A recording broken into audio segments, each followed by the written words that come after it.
On me pose très souvent ces questions. Jonathan, est-ce que c'est le bon moment d'acheter du Bitcoin en ce moment? Ou Jonathan, est-ce que c'est le bon moment de vendre du Bitcoin en ce moment? Donc pour répondre une bonne fois pour toutes à ces questions, eh bien je vous ai concocté une super méthode, une super stratégie qui va vous permettre de savoir plus ou moins est-ce que nous sommes sur un bon point d'achat en ce moment ou est-ce que nous sommes plus sur un bon point de vente. Est-ce qu'en ce moment il faut plus acheter, il faut plus vendre ou il vaut mieux attendre. Donc c'est une méthode qui vous permet d'acheter du Bitcoin et autres crypto-monnaies ou de le vendre à des points stratégiques, à des points optimisés. Mais attention, sur le long terme. Je ne vais pas vous présenter une super méthode de trading qui vous permet de prendre des super points d'achat hyper précis comme un sniper. Non.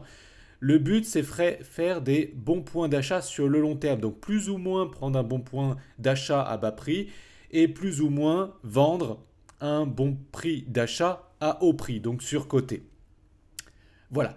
C'est une méthode très très simple, même un débutant peut l'appliquer. Mais avant ça, si vous souhaitez connaître mes stratégies d'investisseurs qui me permettent d'investir dans les crypto-monnaies de manière simple et en automatique, eh bien j'ai une vidéo formation gratuite à vous offrir. Pour y accéder, c'est simple. Cliquez sur le bouton en haut à droite de cette vidéo, cliquez sur le lien qui se trouve sous cette vidéo, inscrivez-vous et je vous enverrai tout ceci par email gratuitement. Donc c'est parti pour cette super stratégie. Donc comme vous pouvez le voir, je suis sur le site tradingview.com. Je mettrai un lien sous cette vidéo. Ce site nous permet de voir le cours des crypto-monnaies. En l'occurrence, ici, vous voyez le cours du Bitcoin. Donc, pour un débutant, c'est vrai que ça peut peut-être faire peur ce genre de graphique, mais vous allez voir, au final, la méthode est très très simple. Donc une fois que vous avez créé un compte sur TradingView qui est totalement gratuit, vous allez pouvoir ajouter ici une crypto-monnaie. Donc vous pouvez ajouter par exemple le BTC USDT, donc par exemple sur Binance ici, et vous allez voir le graphique de cette crypto-monnaie. Ensuite, vous allez devoir ajouter deux indicateurs. Donc le premier indicateur, eh bien, c'est une moyenne mobile. Donc vous cliquez ici sur indicateur, logique, vous marquez MA pour Moving Average, moyenne mobile en français. Vous cliquez. Ensuite, il va falloir bien la paramétrer. Et cette moyenne mobile, vous cliquez dessus, par exemple, ou sur la roue crantée ici. Tac. Et là, vous mettez 150 périodes. C'est un paramètre qui fait que la moyenne mobile, donc ça va créer une ligne qui représente le cours moyen de cette crypto-monnaie, en l'occurrence le Bitcoin, c'est 150 dernières périodes et en l'occurrence c'est 150 derniers jours, puisque ici vous devez vous mettre en daily une bougie égale un jour. Ensuite, deuxième indicateur graphique qu'il faut ajouter, c'est le RSI, Relative Stock Index. Et là, vous cliquez du coup sur indicateur et vous marquez RSI, Relative Strength Index. Hop, et ça fait ce truc-là bizarre. Je vais vous dire comment le paramétrer et à quoi ces choses vont nous servir tout à l'heure, pour savoir quand acheter, quand vendre du Bitcoin. Donc, on clique dessus et on met les paramètres de 50. Donc 50 périodes, un RSI avec 50 périodes en daily. Voilà, une fois que vous avez fait ça, vous avez paramétré tout ce qu'il nous faut pour savoir plus ou moins quand acheter et quand vendre. Et donc maintenant, écoutez bien la stratégie. Je vais vous donner la stratégie pour savoir plus ou moins quand acheter dans un premier temps, donc à des points stratégiques, et plus ou moins quand vendre quand les prix sont surcotés et que le cours peut se retourner. Donc, l'idée en fait, c'est que pour acheter, on va dire que nous allons acheter du Bitcoin quand son prix est au-dessus de cette moyenne mobile à 50 périodes. Donc par exemple ici, vous voyez que le cours est bien au-dessus de cette moyenne mobile à 50 périodes, donc on achètera. Je vous dirai comment exactement en détail tout à l'heure. Ici le cours est en dessous, donc on n'achète pas.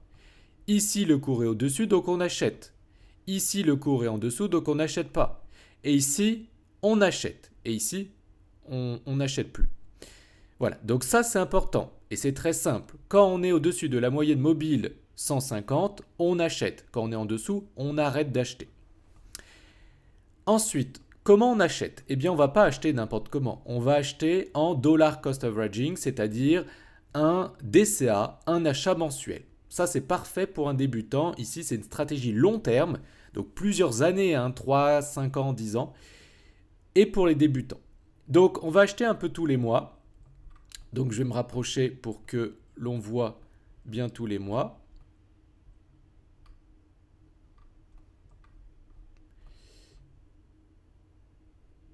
Donc, par exemple, ici, vous voyez qu'on sort de cet endroit. Donc, on va pouvoir acheter à ce moment-là, quelques jours après. Il ne faut pas acheter pile poil à ce moment-là. Il faut attendre quelques confirmations de quelques jours. Donc, nous sommes, on va dire, le 1er novembre, pour faire simple. 1er novembre, on achète 10% de son capital. Ensuite, 1er décembre, tac, on achète 10% du capital. 1er janvier, on achète 10% du capital. Je ne vais pas le faire tout le long parce que vous avez compris. 1er février, 1er mars, 1er avril, etc. Et puis, tous les mois, c'est bien de réinvestir un peu dans le Bitcoin selon moi. Pendant toute sa vie d'ailleurs, c'est ce que je fais depuis 2016 et ça m'a bien réussi. Et du coup, on surfera toute la hausse. Parfait. Et on a dit par contre, donc là, hop, on achète un petit peu tous les mois, on achète un peu tous les mois, tac, tac, tac. On achète un peu tous les mois, on achète un peu tous les mois. Pour l'instant, on fait que acheter, je ne parle pas de vente. Voilà. Et là, du coup, on n'achète plus. Le cours est passé en dessous, donc on arrête notre dollar cost averaging, on arrête notre achat mensuel. Et on le reprendra de l'autre côté quand le cours repassera au-dessus.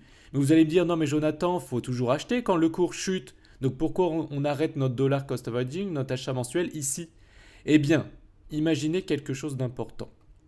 Le cours peut chuter pendant 107 ans. Donc, à quoi bon acheter un truc qui peut chuter pendant 107 ans? Vous allez acheter tous les mois un truc qui chute pendant 107 ans. Donc, il ne faut pas acheter tant durant la chute. Il faut acheter en bas de la chute, voilà, en bas de la chute, ou quand le cours commence à remonter. De toute façon, acheter à ce niveau-là par palier, ou acheter à ce niveau-là par palier, ça revient au même. Donc, tant qu'à faire, vaut mieux acheter sur un cours qui prend de la valeur, parce qu'on a compris qu'il était à la fin de sa chute, que un truc qui perd de la valeur, puisque on ne sait pas jusqu'à où il va chuter. Vous voyez ce que je veux dire?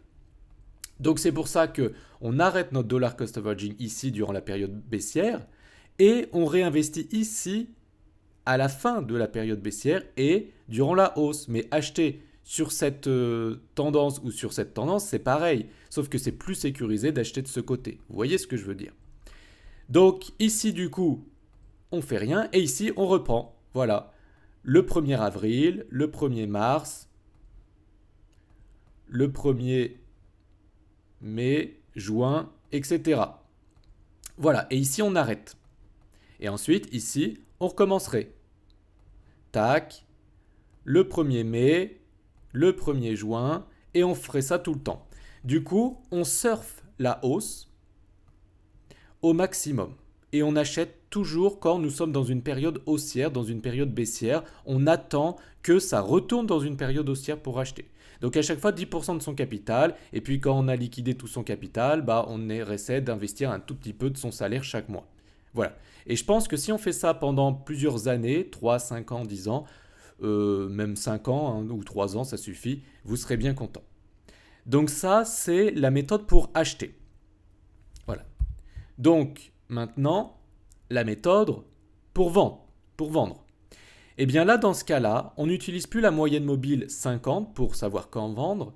On utilise le RSI. Donc la moyenne mobile 150, c'est pour savoir quand acheter ou quand on arrête d'acheter. Et le RSI, c'est pour savoir quand vendre. Donc comme vous l'avez vu, on n'achète jamais en un bloc, on achète toujours étalé sur plusieurs mois. Et bien pour la vente, c'est pareil. On vendra par palier. On ne vend jamais 100%. Et on n'achète jamais 100%.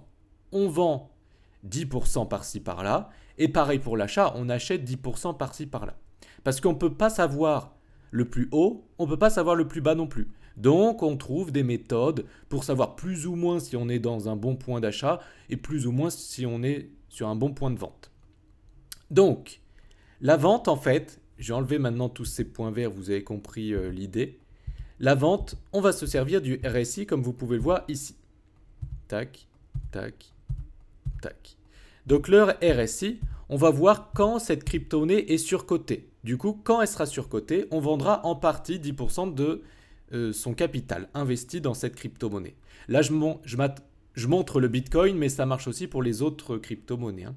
Donc là, selon nos paramètres qu'on a mis à l'instant, eh bien, on vendra quand le cours de la crypto-monnaie est au niveau des 70 du RSI. Vous voyez que le RSI, c'est cette courbe rouge ici, qui plus ou moins illustre le prix du Bitcoin et qui nous dit si la crypto-monnaie est surachetée ou survendue. Donc si elle est surachetée, ça veut dire qu'elle est surcotée. Vous voyez que là, c'est suracheté parce qu'on dépasse les 70, donc ça veut dire qu'elle est surcotée, ça veut dire qu'elle est un prix trop haut et donc forcément, son prix va potentiellement chuter.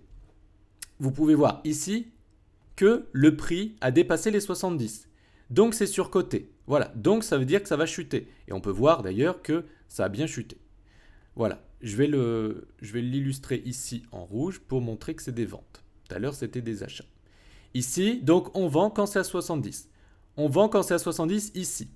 Et on revend d'ailleurs quand c'est à 75, on revend 10%. Et quand c'est à 80, on revend 10%. Donc vous voyez que c'est monté même jusqu'aux 75 points du RSI. Donc on revendrait encore plus haut. Paf, 10% à chaque fois. Donc là, ici, 30% on vend. Hop, ensuite, ici, on vend. Hop, vous voyez, là, plus ou moins. Ensuite, ici, dès qu'on arrive dans les 70, tac, on vend.